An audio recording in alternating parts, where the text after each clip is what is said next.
Bloomberg Audio Studios. Podcasts, radio, news.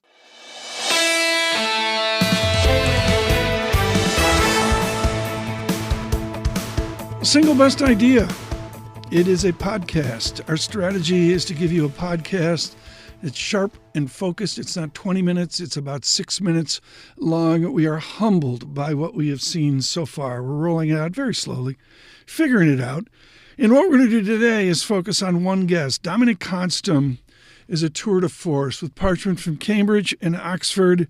He has been a fixture on the London-New York axis for Global Wall Street for decades. You'll hear about that here later in Single Best Idea.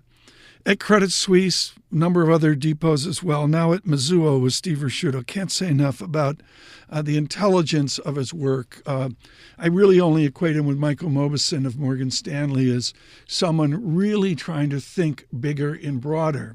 Today we went more narrow with Dr. Konstam.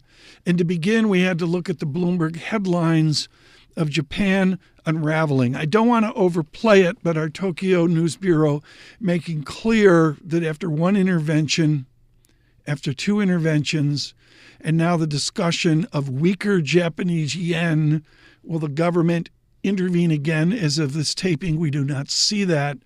But the fact is, it is a Japan after an inflation and reflation experiment in some form of modest crisis. Dominic Konstam on Japan. I think it's too soon to say. I think you can be sort of somewhat optimistic that Japan is getting out of its hole. I mean, you've now taken interest rates back to like 2010, 2011 levels. You know, there's the lost. You know, there's been a lost decade. There were lost decades before, sort of thing. But they've kind of got themselves out of that hole. So I think the outlook for Japan is somewhat constructive, especially if they can get a virtuous circle of wage inflation and price inflation, albeit at low levels. That keeps a positive interest rate. I mean, positive interest rates, are a good thing in terms of return on capital, and they'll support risky asset markets as well. So that's kind of the idea, this sort of adjustment. And Japan, traditionally has been obviously a big exporter of capital because there haven't been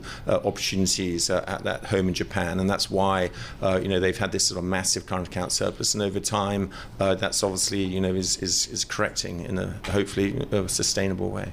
Dominic Konstam there, and of course, wonderful talk on what the Fed is doing.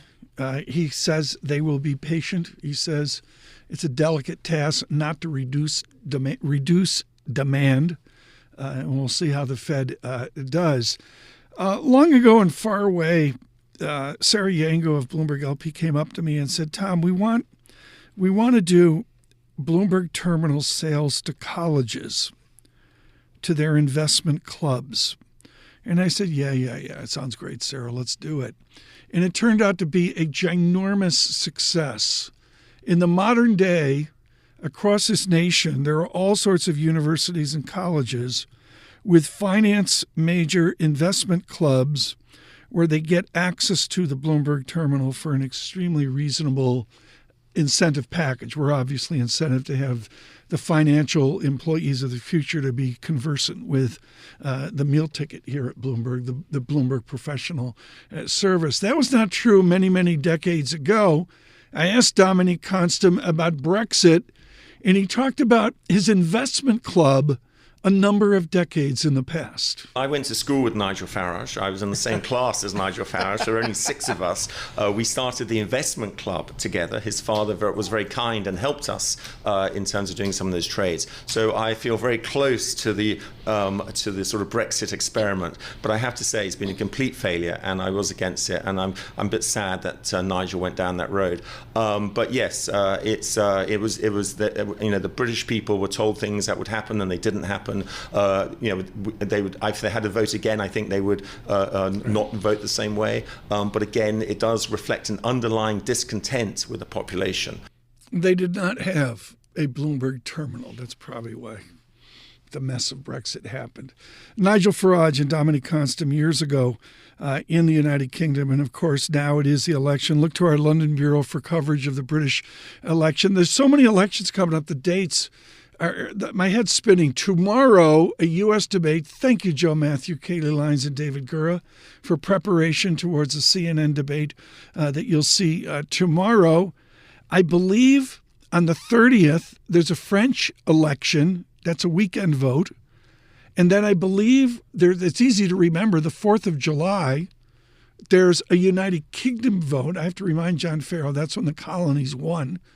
The 4th of July, there's a United Kingdom election.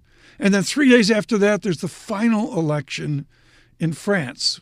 And then after that, a million months and weeks away, is a U.S. election, November 5th. Stay with us with all of our politics. David Gura leading our effort there. Of course, look to the Big Take as well out on Apple Podcasts. From New York, all I can say, we're on Apple Podcasts. Single best idea.